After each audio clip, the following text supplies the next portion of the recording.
My daughter-in-law inherited $55 million after my son passed away. The first thing she did was throw me out of the house he and I built together. She told me to go die in a dumpster.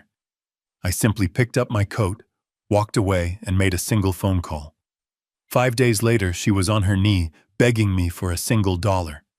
She should have listened more carefully when the will was read. She should have realized my son knew exactly who she was. Before I continue, let me know where you are listening from in the comments below. And please like this video and subscribe to the channel if you believe that wisdom and patience are the most powerful weapons. The day after we buried my son David, the silence in his house was the loudest thing I had ever heard. It wasn't a peaceful silence of mourning.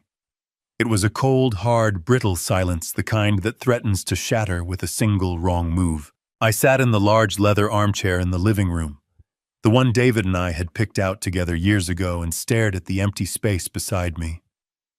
Every corner of the house screamed his absence. He was in the way the sunlight hit the floorboards we'd laid, in the scent of old books from the library we'd built, in the quiet hum of the servers in the basement that ran the company he'd created from nothing. I heard a click-clack of heels on the hardwood floors upstairs, a sound that felt like a violation of the grief that should have filled the space. My daughter-in-law Chloe descended the grand staircase. She wasn't wearing black. She was dressed in a sharp, cream-colored business suit that looked like it had been tailored that very morning. Her makeup was perfect, a mask of cool composure. She glided past me, her expensive perfume trailing behind her, and didn't even glance in my direction. She pulled out her phone and began a conversation in a voice that was crisp and devoid of any emotion. "No, the timeline has to be accelerated," she said, walking toward the kitchen. "We need to liquidate the secondary assets by the end of the quarter. It's about maximizing liquidity. The past is the past." I felt like a piece of old furniture, a relic she had yet to decide whether to keep or discard. The silence returned, now heavier, colder. I knew then that the storm was not over. It was just beginning. The next day we sat in the polished mahogany conference room of David's lawyer, Mr. Davies. The air was thick with the scent of leather and old paper. I had known Mr. Davies for 20 years. He had watched David grow up, had advised him when his little startup was just a dream sketched on a napkin. He looked at me with a pained expression before putting on his professional glasses and clearing his throat. Chloe sat opposite me, her back ramrod straight, her hands clasped on the table. She looked like a CEO at a hostile takeover, not a grieving widow. Mr. Davies began to read the last will and testament of David Peterson. The legal language was dense, but the core of it was brutally simple. Clause after clause outlined the transfer of David's assets. His controlling shares in the AI company valued at over $50 million. His portfolio of investments, the cars, the art, the bank accounts, and the house. Everything was to be transferred to my beloved wife, Chloe Peterson. My name was mentioned only once in a single sterile sentence. To my father, Robert Peterson, I leave my deepest gratitude for being a wonderful father and my first and greatest teacher. I felt the air leave my lungs. It wasn't about the money. I had never cared about the money. It was the feeling of being utterly erased. I looked at Chloe. She wasn't looking at me. A small, almost imperceptible smile touched the corners of her lips. It was a smile of pure, unadulterated victory. In her eyes, I was no longer a grieving father. I was a footnote in the story of her new wealth. As the lawyer's voice droned on, a memory flashed in my mind, so clear it felt like yesterday. I was sitting with David at a greasy diner 20 years ago. He was showing me his business plan, his eyes burning with passion and fear. I had just sold my modest home, the one I had shared with his mother, and pushed a check for my entire life's savings across the table to him. "It's a huge risk, Dad," he had, said, his voice trembling slightly. I had pushed the check back into his hand. "It's not a risk, son," I told him. "It's an investment in you." Now, sitting in that cold office, I watched the woman who held that entire investment in her manicured hands, and I saw no trace of my son in her triumphant gaze. The moment we returned to the house, the mask of civility thin as it was dropped completely. Chloe walked through the rooms not as a resident, but as an inspector. Her eyes scanned everything with a cold, appraising look. She pointed a perfectly manicured finger at a wall of photographs, pictures of David, as a boy of his mother, of me and him on fishing trips. All of this has to go, she declared to no one in particular. It's just clutter. We need a clean, modern aesthetic. She moved to the bookshelf holding David's collection of first edition science fiction novels, his greatest treasure besides his work. These can be sold. I'm sure they're worth something.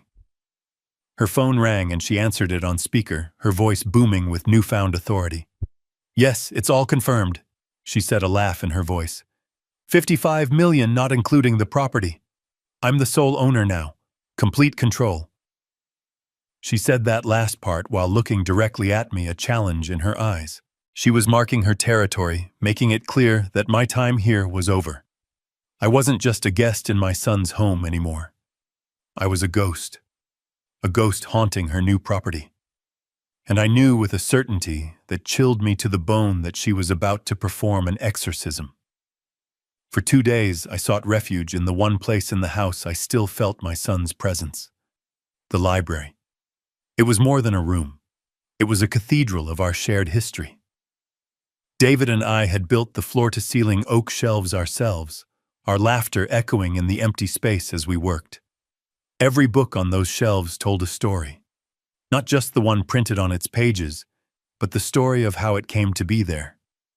A rare copy of Asimov I had found for his 20th birthday. A signed edition of a new author he had discovered and loved. His college textbooks with his notes scribbled in the margins. I spent hours there, running my fingers along the spines, straightening a crooked volume, feeling the quiet hum of his intellect, his curiosity, his soul.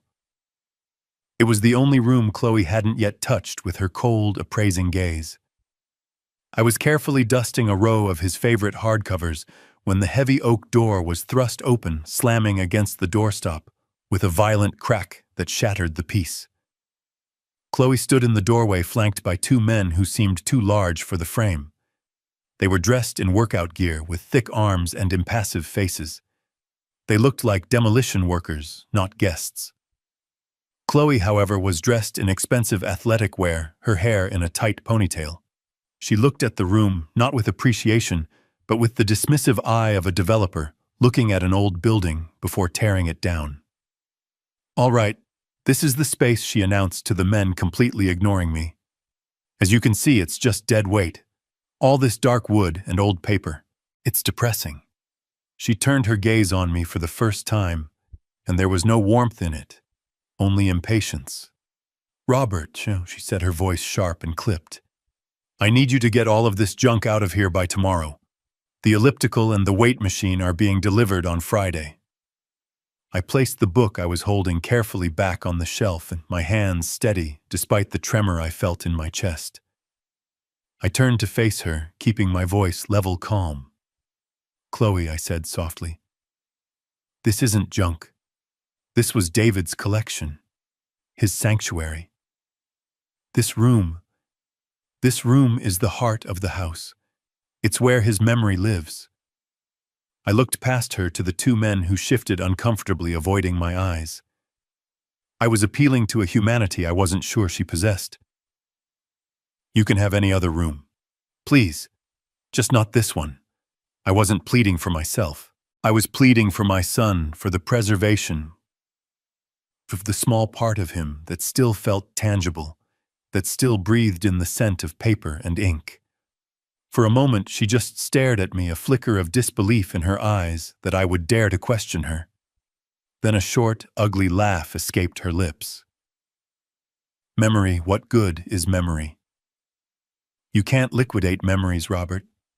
Her face, once a mask of cool indifference, began to twist into something genuinely ugly. The civility was gone. The pretense was over. This was the real Chloe, the one my son must have seen, the one he must have tried to protect me from. Her voice rose with each word growing louder, harsher, echoing off the silent watching books. I am so tired of you moping around this house like a ghost, touching everything, reminding me of a past. I want to forget. She took a step forward, her finger jabbing the air in my direction. This is my house now. My life, and you are not part of it. Then came the words. The words that would burn themselves into my mind forever. The words that would become the fuel for everything that came next. You are not welcome here anymore, she screamed, her face red with fury. Get out of my house, go die in a dumpster for all I care. She turned to the two silent giants beside her, her voice dropping to a low, vicious command. Get him out. Before I could react, they moved. One took my left arm, the other my right. Their grips were like iron. There was no malice in their actions, just a detached efficiency, as if they were removing a piece of unwanted furniture. I didn't struggle. The fight had already left me replaced by a profound, hollow shock. They guided me out of the library, my feet stumbling on the Persian rug. I had one last look at the room, my son's sanctuary, before the heavy oak door was pulled shut with a final, definitive click. The lock turned. I had been expelled from my own son's heart. The heavy front door slammed shut, and the sound echoed not like wood hitting a frame, but like a final judgment. I heard the sharp metallic sound of the deadbolt turning a sound that locked me out of my own life. I stood on the stone pathway, the manicured green lawn stretching out on either side of me. On the grass, looking absurdly out of place, sat my old leather suitcase. Chloe must have packed it herself, a final act of dismissive charity. I imagined her touching my belongings, her hands judging my worn-out sweaters and old books before stuffing them into the bag and having one of her hired men toss it outside like a piece of trash. The humiliation was a physical thing, a cold knot tightening in my stomach. The sky above was a uniform, unforgiving gray, the color of wet concrete. A cold wind began to stir, rustling the leaves of the great oak tree David and I had planted when the foundation of the house was first laid. Then the first drop of rain hit my cheek. It was cold.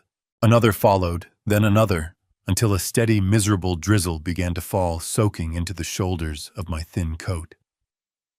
I didn't move.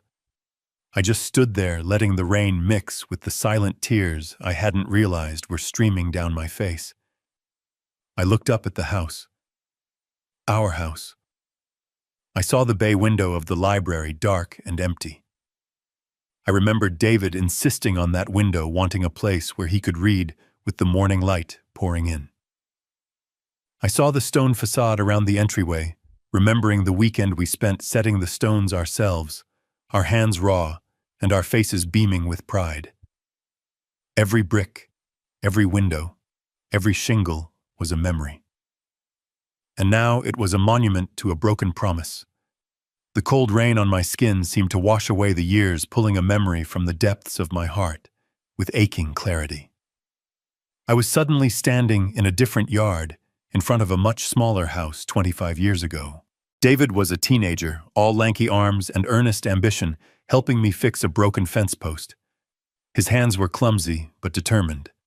I remember stopping our work and putting a hand on his shoulder. A man's character isn't what he owns, David, I had told him. The words feeling as true then as they did now. It's what he's willing to protect. His name, his honor, his family.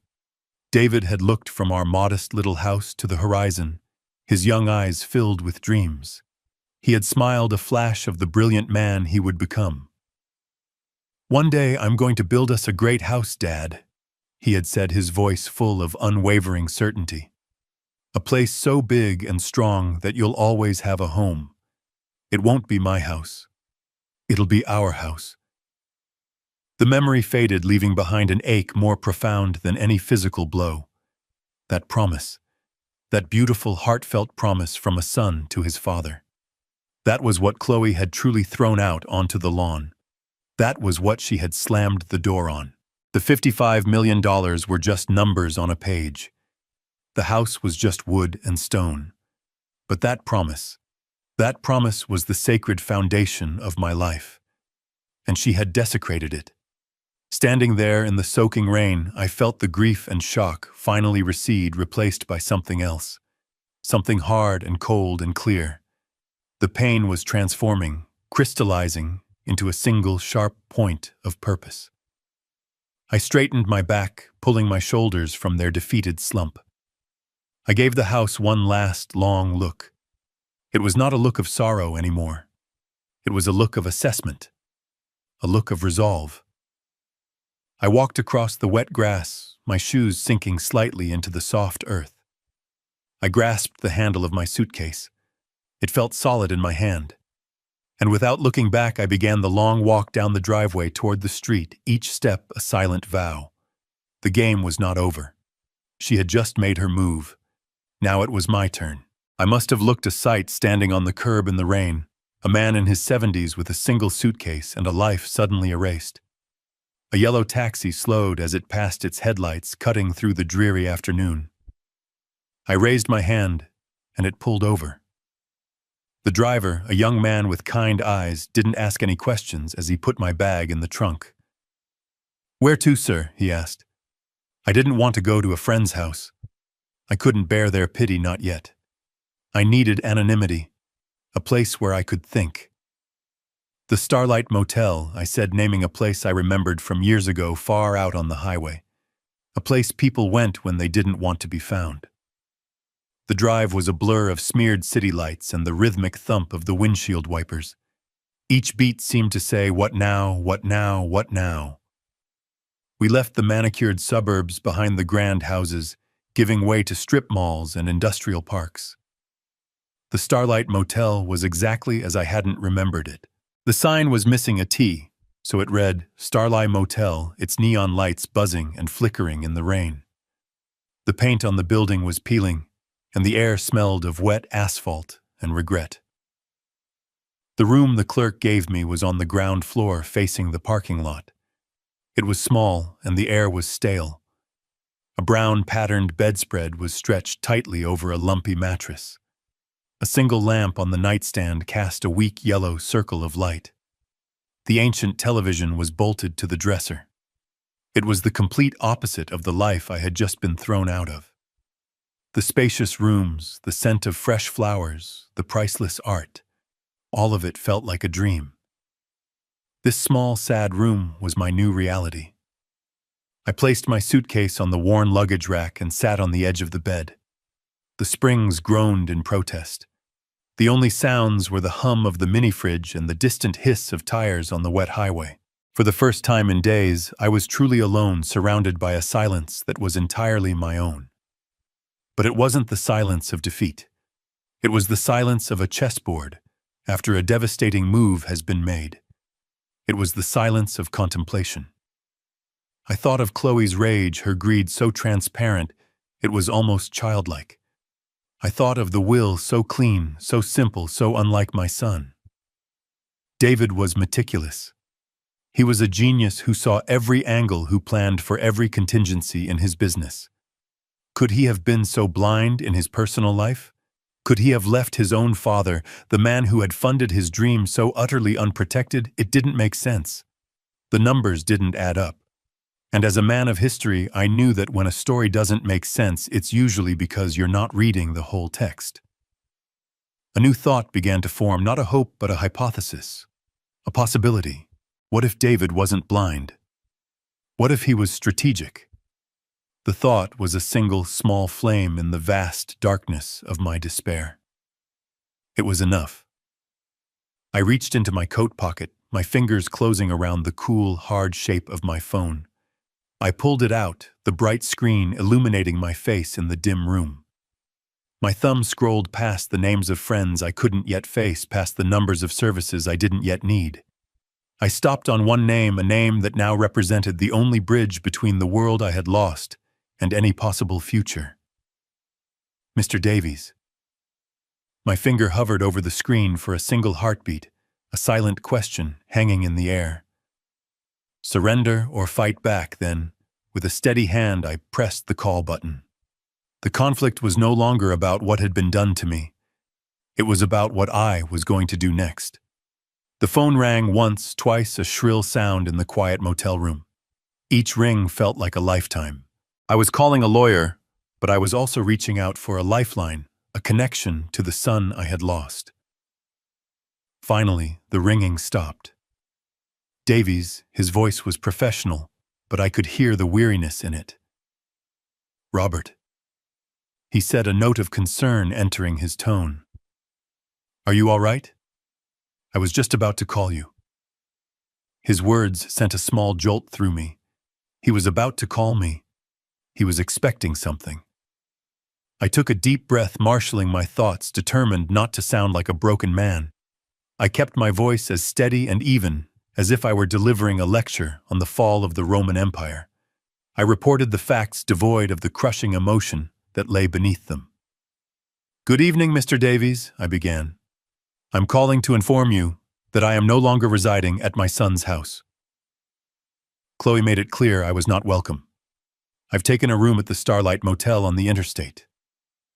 The silence on the other end of the line was heavy, but it wasn't the silence of shock or disbelief. It was the silence of sad, weary confirmation. I heard him sigh, a long, slow exhalation of breath that seemed to carry the weight of a secret he had been holding for too long. "Robert," he said, and the professionalism in his voice was replaced by the genuine sorrow of a friend. "I am so sorry you had to go through that. Truly. But I can't say that I'm surprised." My grip tightened on the phone. Not surprised.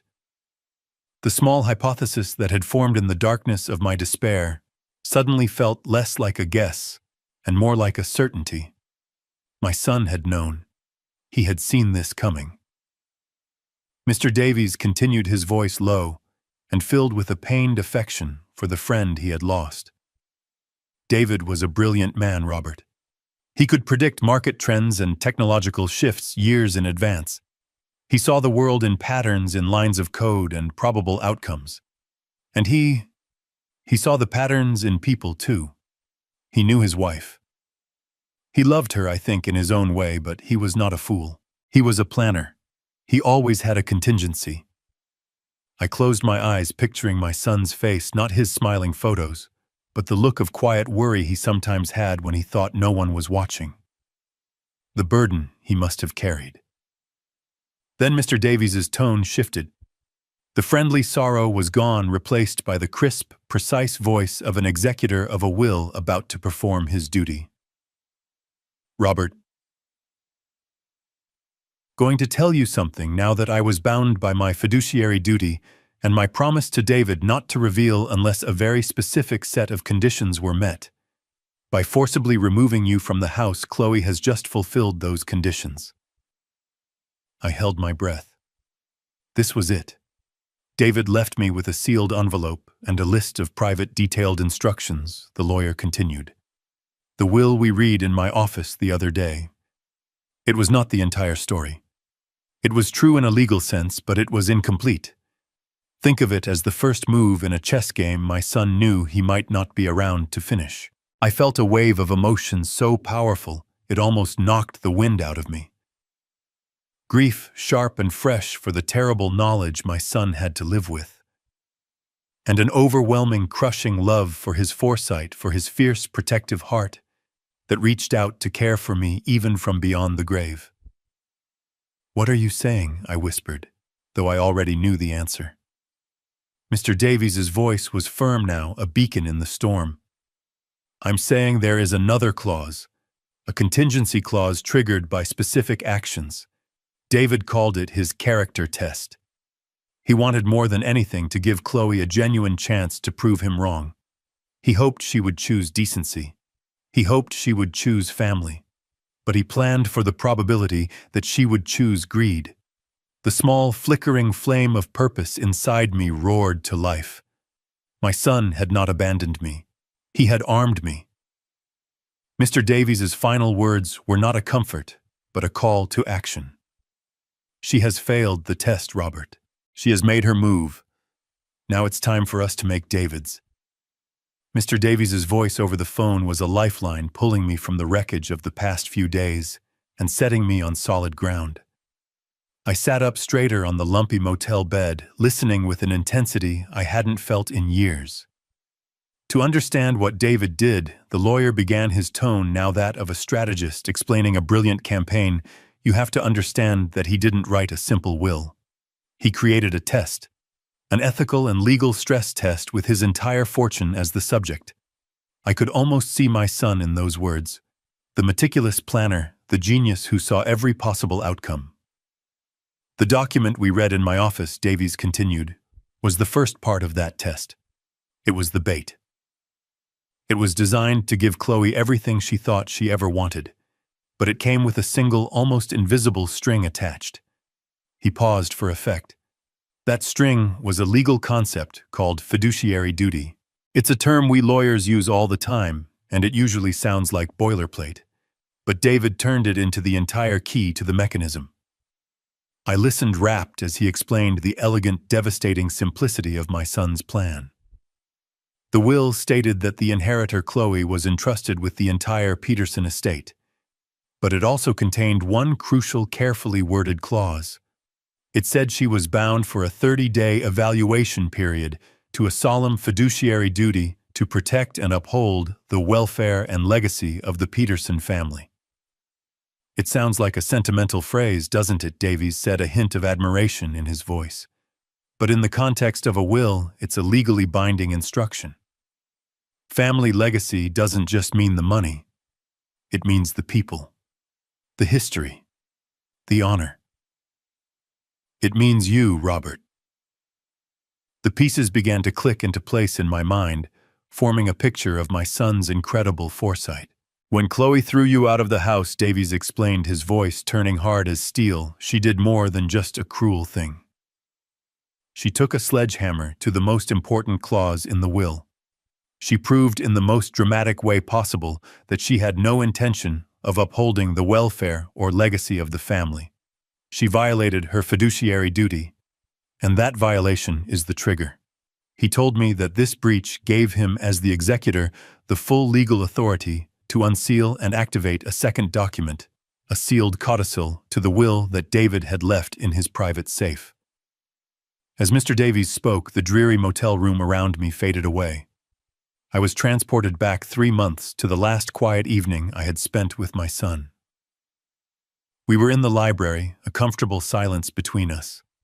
David had been staring intently at his laptop, his brow furrowed in concentration. He looked up at me suddenly, his eyes tired but clear. There was a weight to him that evening, a weariness that went beyond work.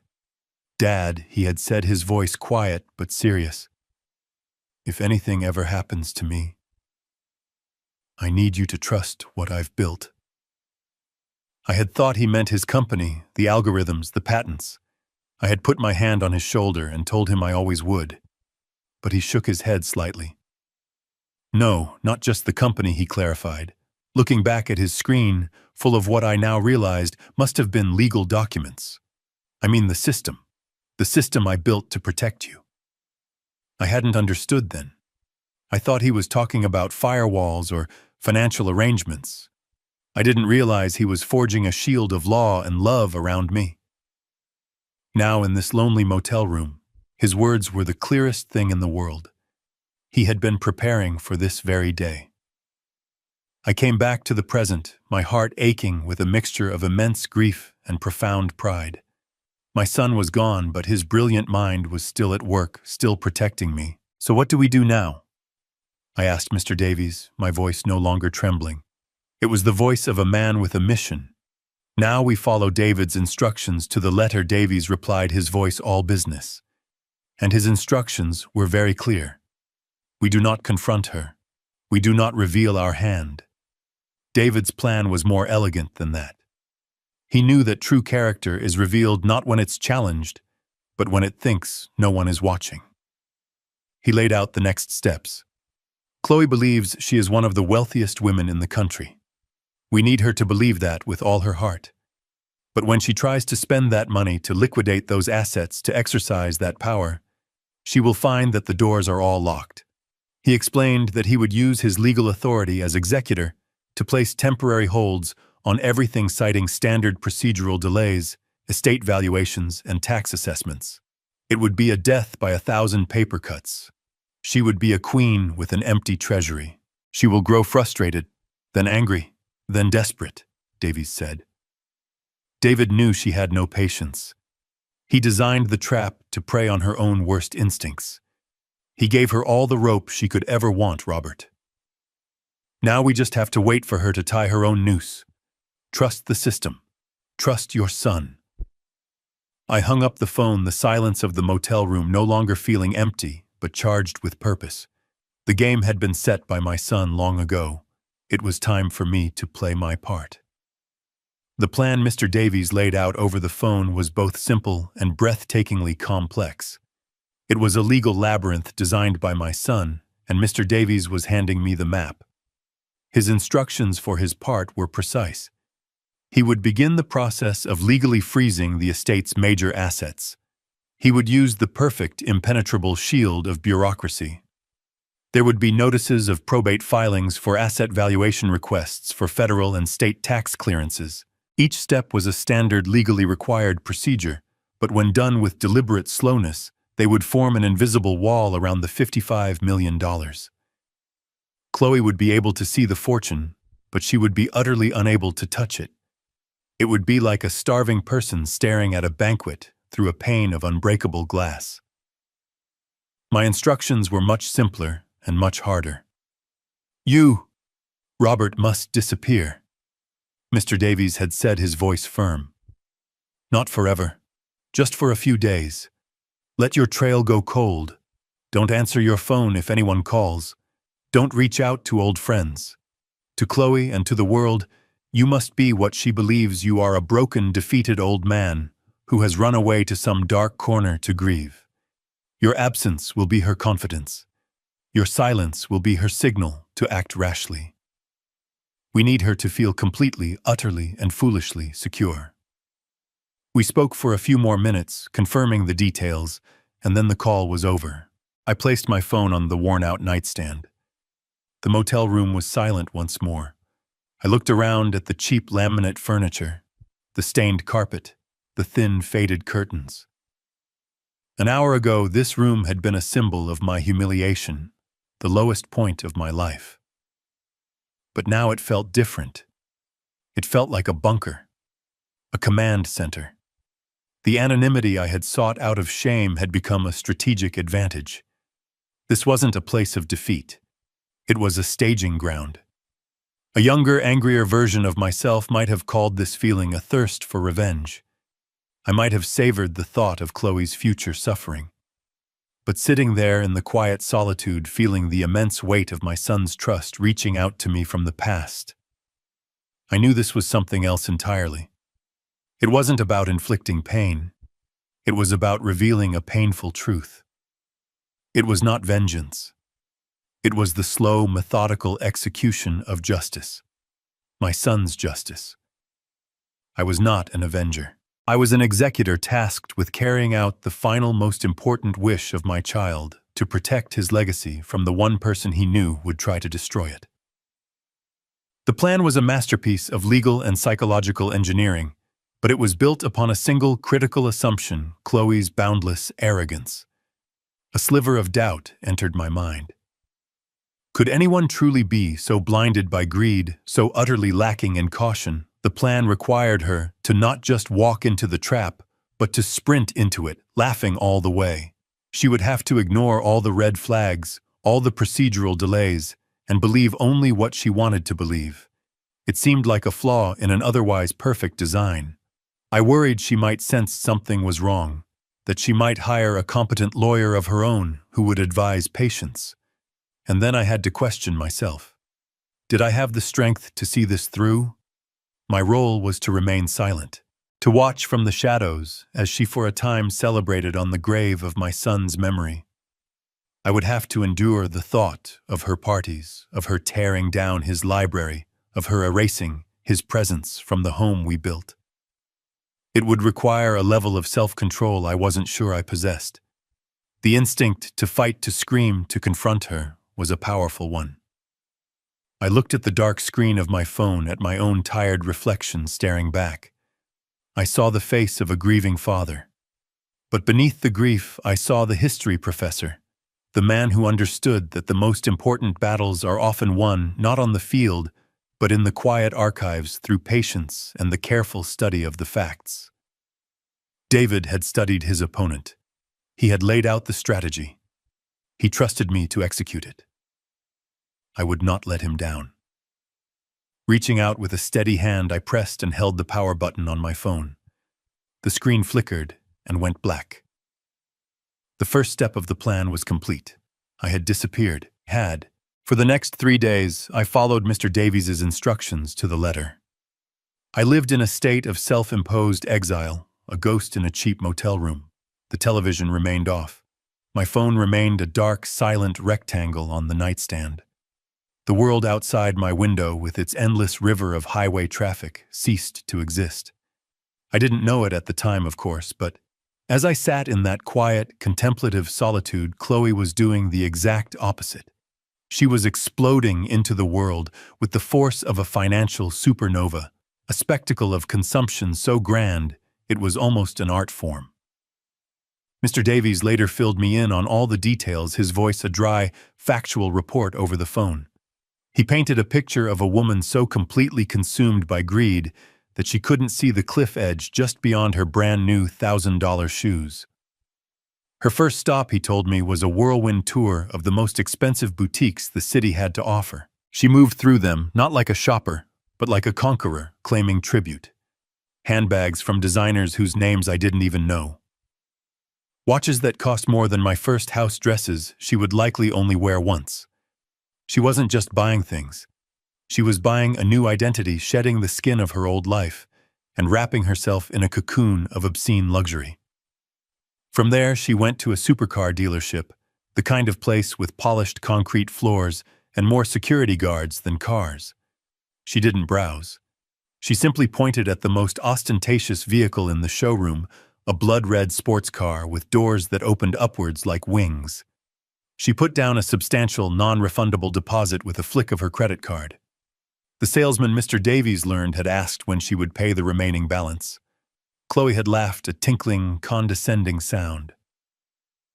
"Oh, as soon as some boring little estate paperwork clears up," she had said. "Don't worry, the money is there." But her most egregious act, the one that felt like a personal violation, even when heard secondhand, was what she planned for the house. She hired a famous interior designer, a man known for his cold, brutally minimalist style that was the antithesis of the warm, comfortable home David and I had created. He and Chloe had walked through the house, and Chloe had issued decrees like a petty tyrant. The warm oak floors were to be ripped out and replaced with white marble. The comfortable, custom-built furniture was to be sold. But she saved her greatest venom for the library. Mr. Davies's private investigator had recorded her conversation with the designer. "This room," Chloe had said, her voice dripping with disdain, "is a morgue. All these dusty old books and this dark, depressing wood. I want it gutted. I want white walls, chrome glass, and a personal juice bar right over there." She was pointing. The investigator noted directly at the spot where David's favorite reading chair had sat for over a decade. She wasn't just redecorating. She was performing a ritual cleansing, systematically erasing every trace of my son and of me.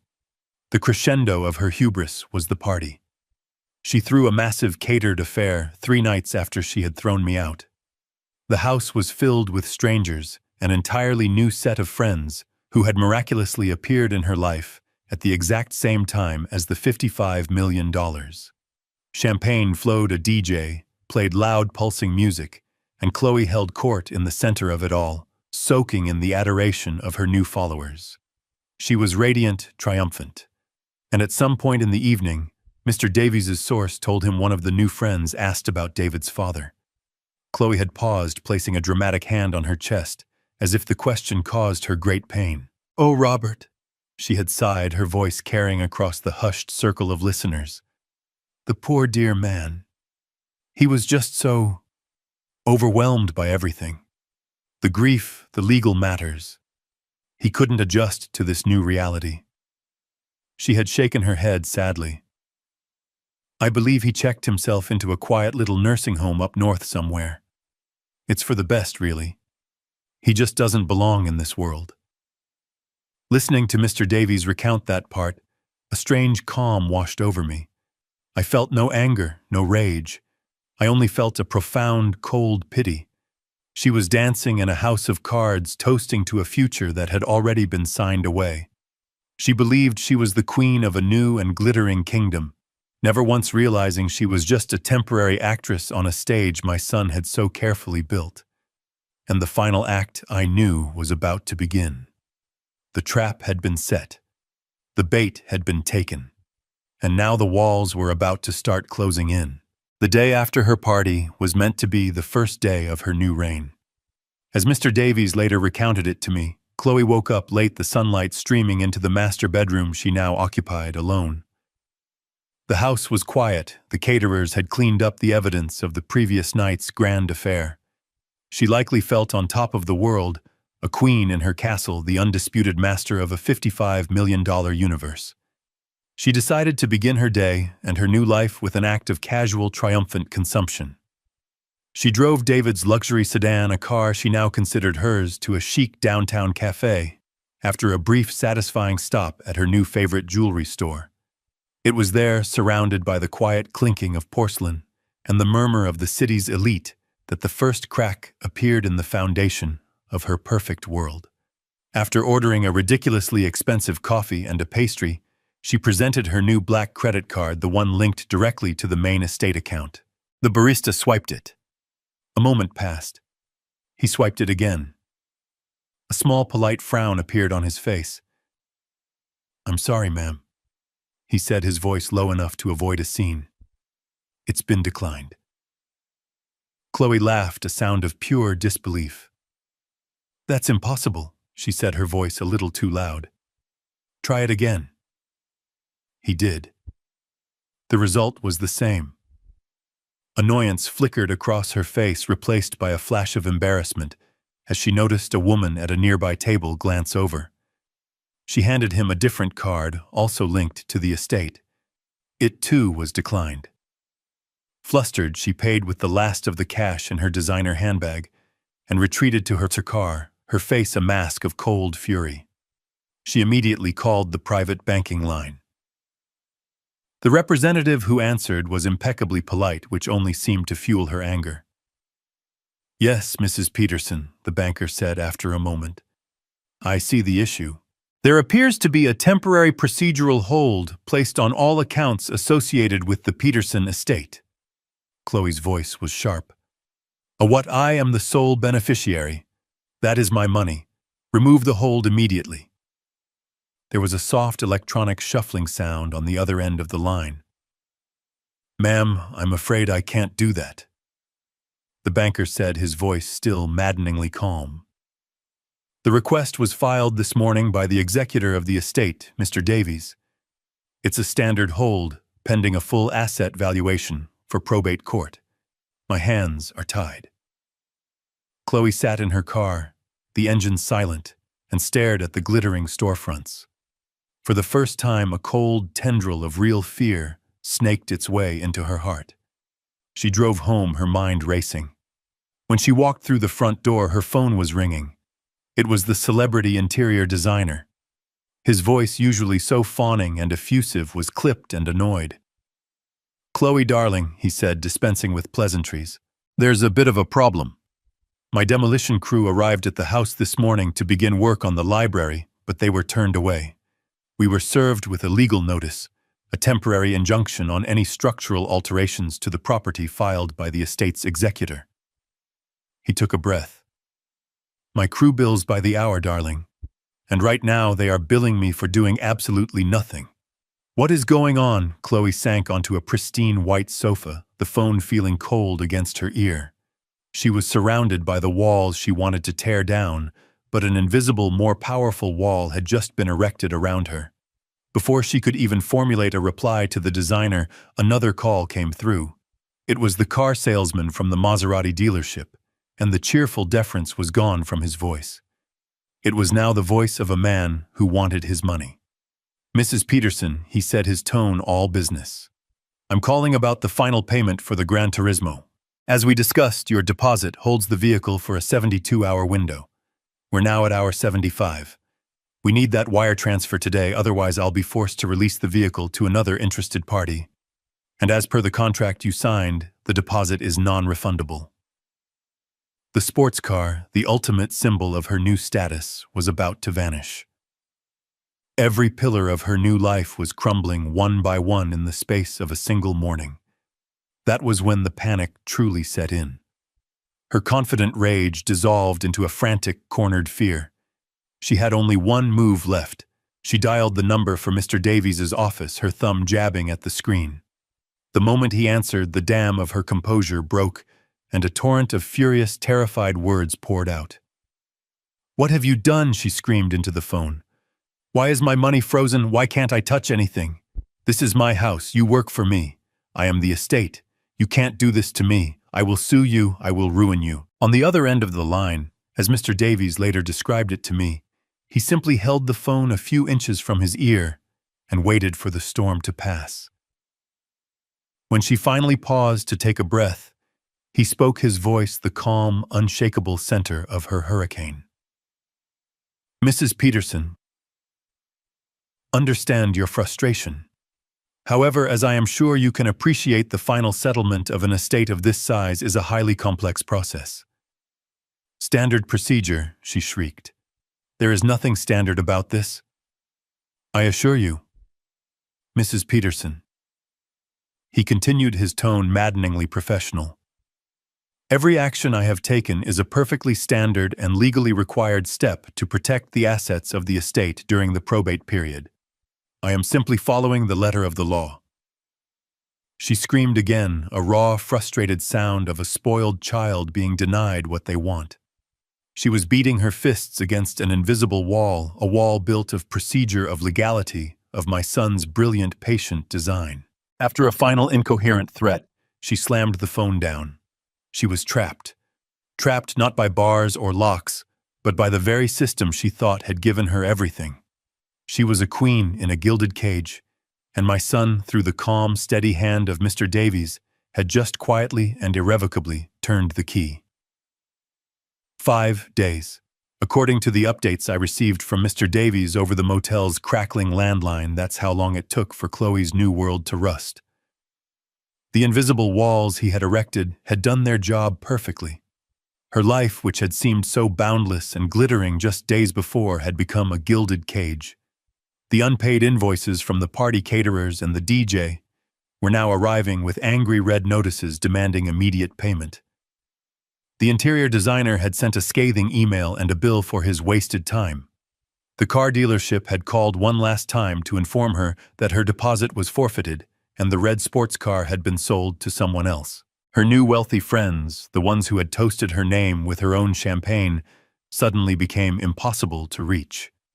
Her calls went to voicemail, her texts were left unread.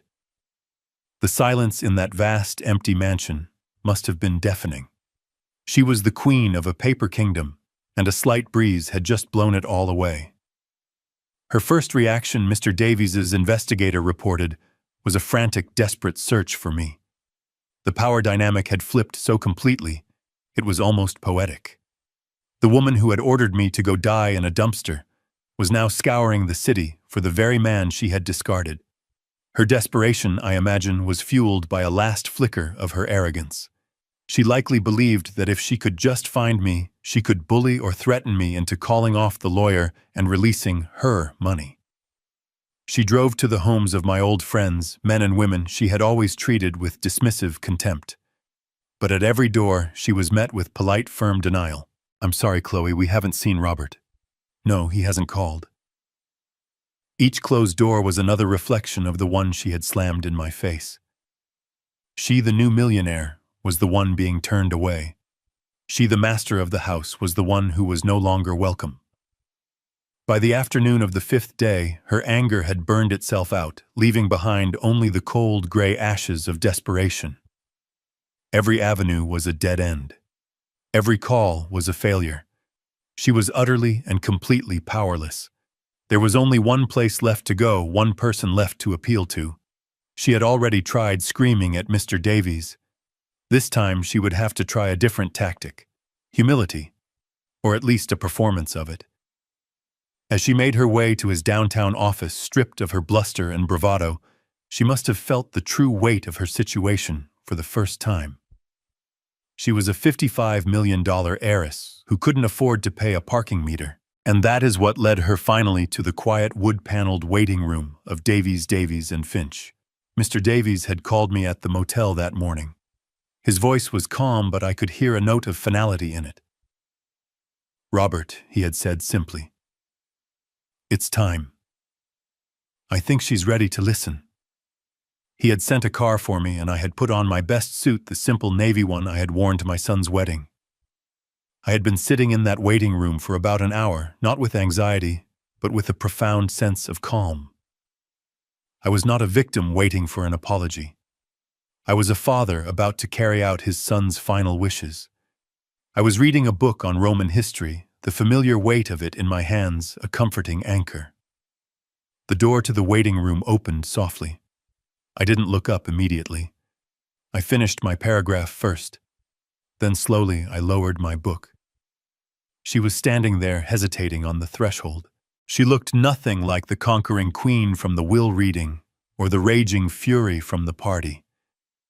Her expensive clothes were wrinkled. Her perfect hair was in disarray, and her eyes were wide with a fear she could no longer conceal. She looked lost and small. Her eyes scanned the room, likely looking for the receptionist, and then they found me. They locked onto my face, and in that instant I saw it all happen.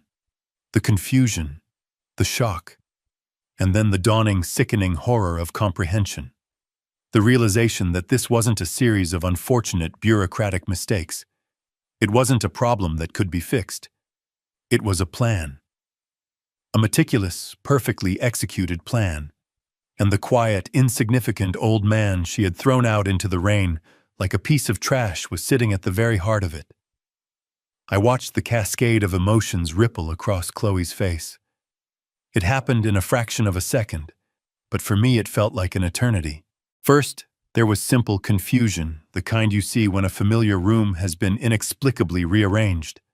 Then a flash of pure, undiluted shock, as her brain finally processed the impossible fact that I, the ghost she had exorcised, was sitting right there in front of her. And finally, that shock curdled into a deep primal fear. The look of a chess player who has just realized they have been in checkmate for the last 5 moves. The desperate pleading speech she had likely rehearsed all the way to the office died on her lips. The arrogance, the anger, the fury, all of it evaporated, leaving behind a raw, trembling panic. "Robert," she whispered, her voice barely audible. Then, as if remembering the role she was supposed to play, she tried again, forcing a term of affection that now sounded like a curse. "Father," she stammered, taking a hesitant step into the room. I've been looking for you. Everywhere. I was so worried." The lie was so transparent, so pathetic, that it was almost pitiful. She was trying to rewrite the history of the last 5 days in a single desperate sentence. She was trying to pretend she was a concerned daughter, not a failed tyrant. I simply looked at her. I did not smile. I did not frown. I offered her no anger to fight against, no pity to cling to. I said nothing. In that moment, I understood that silence was the most powerful tool I possessed. There were no words that needed to be spoken. My silence was a mirror, and in it she was forced to see the reflection of her own cruelty, her own greed, her own choices. It was a more damning accusation than any shout, any accusation, any teardown could ever be. She crumbled under the weight of that quiet gaze. Her eyes darted around the room looking for an escape, for someone to rescue her from the uncomfortable truth. "I didn't mean for it to happen," she continued, her voice cracking, the words tumbling out in a disorganized plea. They got out of hand. The pressure. I wasn't thinking." Her voice trailed off. She could see it in my eyes. She knew that I knew. The performance was over. Just as the silence stretched to its breaking point, the door to the main offices opened. Mr. Davies stood there. He was dressed in a dark, conservative suit, his face a perfect mask of professional gravity. He did not acknowledge Chloe's distress or her stammered apologies. He simply looked at her, then at me, his gaze communicating a deep and somber understanding. "Chloe." "Robert," he said, his voice calm and steady, cutting through the tension like a blade. "If you'll please join me in the conference room, we can begin." He held the door open. I closed my book, placing it carefully on the end table beside my chair. I stood up, my movements slow and deliberate. I was not the stooped, defeated man who had been shoved out into the rain. I felt a lifetime of quiet dignity settle on my shoulders. I walked towards the conference room. After a moment's hesitation, Chloe followed. She was no longer a queen leading a procession. She was a defendant being led to the dock. The 10 steps from the waiting room to that conference room felt like a multitude. With every step, the last vestiges of her power seemed to fall away. I was no longer the man she had thrown out, and she was no longer the woman who held the world in her hands. We were simply a father and a daughter-in-law about to face the final, unalterable truth of my son's legacy. And I was ready. We sat at the long, polished conference table. Mr. Davies was at the head, a position of calm, quiet authority. I was on his right, and Chloe was on his left, a vast expanse of gleaming mahogany between us. The air in the room was still and heavy like the air before a thunderstorm. Chloe sat rigidly in her chair, her hands clenched in her lap. She was trying to project an image of a wronged woman, a victim of bureaucratic error, but the fear in her eyes betrayed her. She was a cornered animal, and she knew it. Mr. Davies began, his voice devoid of emotion, a simple statement of fact. "Thank you for coming in, Chloe," he said. "You are here today because you have found yourself quite suddenly unable to access the assets of your late husband's estate. The reason for this, I assure you, is not a mistake. It is in fact quite simple." He slid a single document across the table toward her. It was a copy of the will that had been read just over a week ago. "If you recall," he said, his voice even and measured, "this document appointed you as the primary beneficiary and steward of the Peterson estate. But it also, in Section 2, bound you to a specific legally enforceable fiduciary duty." He had a second copy, and he tapped a highlighted paragraph with his pen. "The clause states that the inheritor, for a period of 30 days, assumes a solemn duty to protect and maintain the welfare of the immediate family and the integrity of the Peterson family legacy." He let the words hang in the air for a moment. 30 days, Chloe. A probationary period, you could call it. A time for evaluation to be overseen by me as the executor of the estate. Chloe stared at the paragraph, her eyes scanning the words, as if seeing them for the first time. I could see the confusion warring with her rising panic. Mr. Davies continued, his voice relentless in its calm precision. 5 days ago, on the afternoon of September 17th, you committed a profound and irreversible breach of that duty. He slid a second, much thinner folder across the table. It landed softly next to the will. This is a sworn affidavit from your father-in-law, Robert Peterson. It details how you forcibly ejected him, the only other living member of the immediate Peterson family, from the home. It states that you instructed him to, and I am quoting directly from his statement, go die in a dumpster. Hearing my own story recounted in that sterile legal setting, hearing her ugly words repeated back to her, felt like a final, somber validation. Chloe flinched as if he had struck her. The last of the color drained from her face. She looked from the folder to me and then to Mr. Davies, her mouth opening and closing silently. She had no defense. There was no lie she could tell that would be more powerful than the simple, documented truth. Mr. Davies leaned forward slightly, his gaze unwavering. You see, Chloe, this first will wasn't just a legal document. It was a question. A question my client, your late husband, needed a definitive answer to. And the question was this. Were you a worthy steward of his life's work? Were you a worthy protector of his family?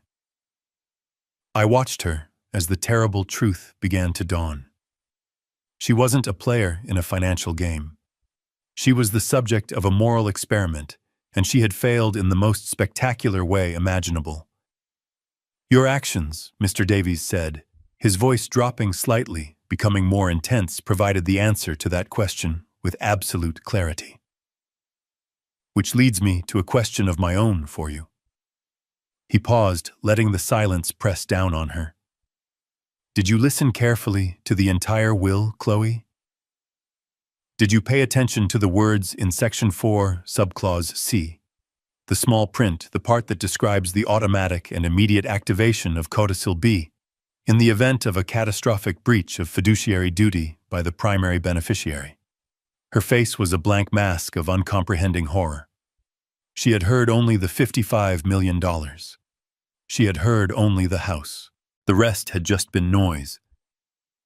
Mr. Davies reached into the leather briefcase that sat beside his chair. I watched him, my heart beating a slow, steady rhythm. He didn't pull out a thick legal binder or a stack of papers. He pulled out a single, elegant, cream-colored envelope.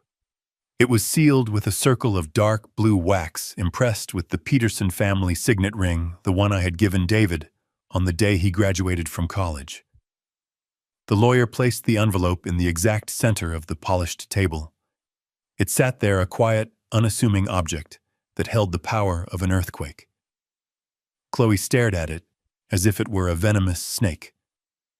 Mr. Davies folded his hands. "This codicil, Chloe, legally voids the document we read last week in its entirety. This," he said, his voice resonating with the final, unassailable truth, "is David's true and final will." Mr. Davies took a small silver letter opener from his desk set and slid it carefully under the blue wax seal.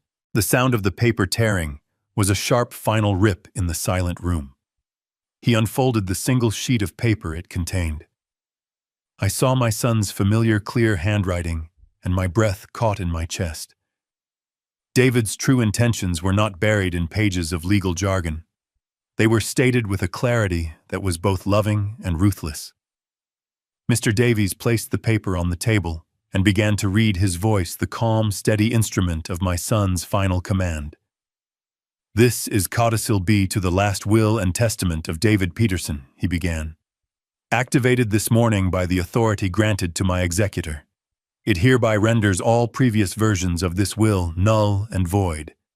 The disposition of my estate is as follows." He looked directly at Chloe, whose eyes were wide with a terror so profound it seemed to have stolen her breath.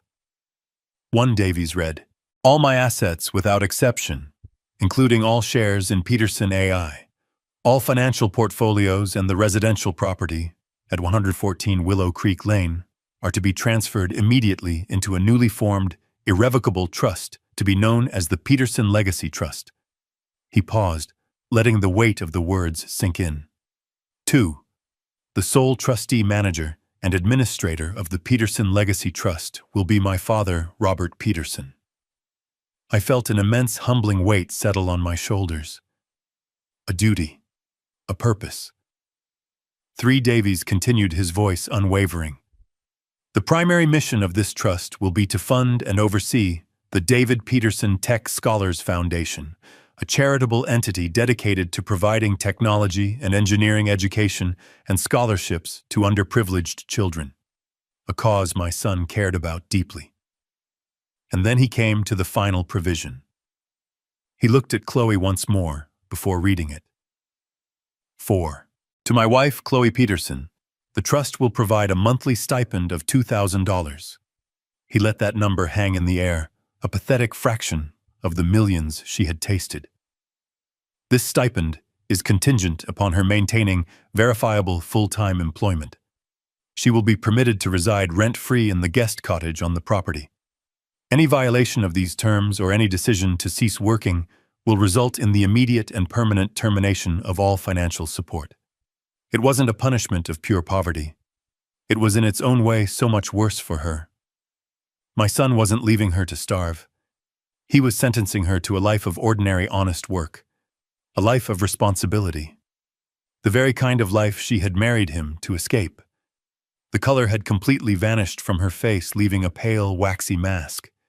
She shook her head, a tiny, almost imperceptible motion, as if trying to physically deny the reality of the words she was hearing.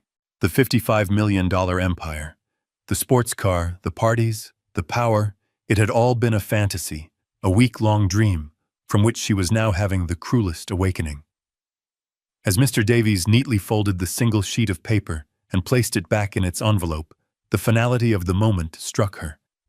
A small, choked gasp escaped her lips. Her eyes rolled back in her head, and with a soft sigh she slumped sideways out of her chair and collapsed onto the thick carpet in a dead faint. The great and powerful queen of the Peterson estate was gone, and in her place was just a woman unconscious on the floor of a lawyer's office with a future she had single-handedly destroyed. My son's will had been done. 6 months passed. 6 months in which the world for me was not just rearranged, but reborn. The silence of the motel room was replaced by the chaotic, wonderful noise of creation. The ghost who had been haunting the hallways of a past life had found a new and vibrant purpose. I was standing at a podium, the scent of fresh paint and new beginnings in the air. I was wearing the same navy suit I had worn to Mr. Davies's office, but it no longer felt like armor for a confrontation. It felt like the uniform of a custodian, the proud guardian of a dream. I looked out, not at a tense and hostile daughter-in-law, but at a room filled with the bright, hopeful faces of young students, the first graduating class of the David Peterson Tech Scholars Foundation. When I began to speak, my voice was strong and clear. "Good morning," I said, a genuine smile on my face. "My name is Robert Peterson, and I am my son's father." I told them stories about David. Not about David, the tech mogul, the millionaire, but about David, the curious boy who took apart our family's only television set just to see how it worked. About David, the determined young man who believed that the magic of technology shouldn't be a luxury for the rich, but a tool for everyone with a dream. "Many people will remember my son for the fortune he created," I told the crowd. But that fortune was never his goal. It was only a byproduct. His real dream, his true legacy, is this.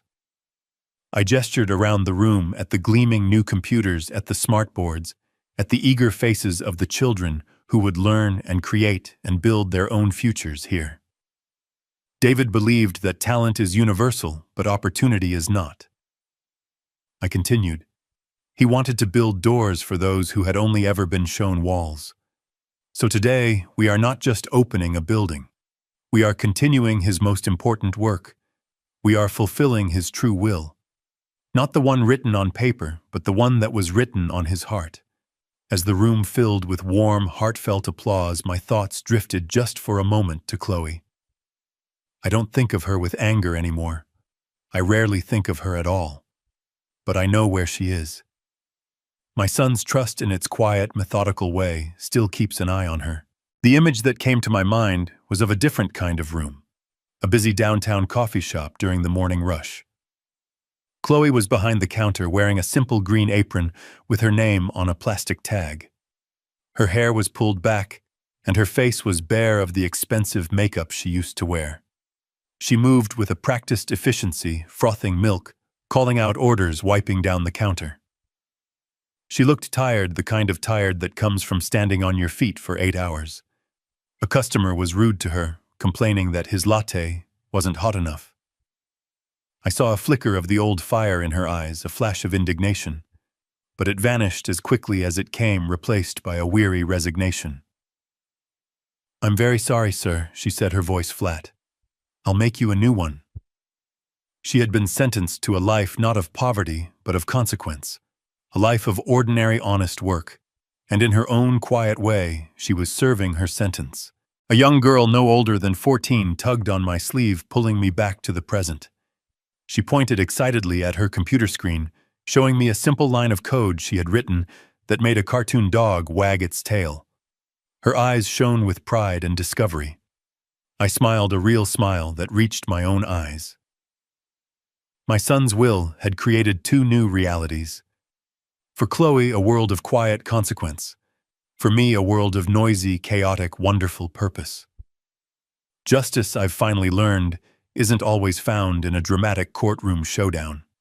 Sometimes it's in the quiet, steady, everyday work of building something better in the very space where something was broken. The library is my office now. My son's favorite room is no longer a silent sanctuary of memory, but the bustling heart of his living legacy. The dark oak shelves are still here, but now they share space with whiteboards covered in plans and ideas. The air, once thick with the scent of old paper, now buzzes with the energy of a brighter future.